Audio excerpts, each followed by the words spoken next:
A lot of high achievers I meet, they set themselves really high, hard goals, but they fail to reach those high, hard goals.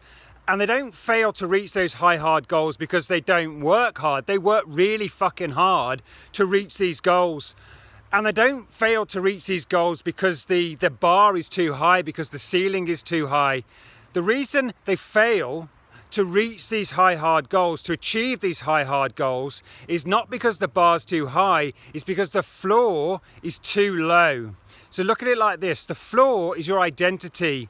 And if you don't subconsciously identify with being the kind of person who achieves that high, hard goal, who has that thing in your life, you will unconsciously sabotage your chances of getting it, because you won't unconsciously believe you're capable of having that thing. And if by some fluke you actually do reach that target, you do get that goal, a lot of the times we self-sabotage and we come back to our old identity. So when you're setting goals, when you're setting yourself high, hard goals, you must not just set the bar high, you need to raise the floor to match the height of the ceiling.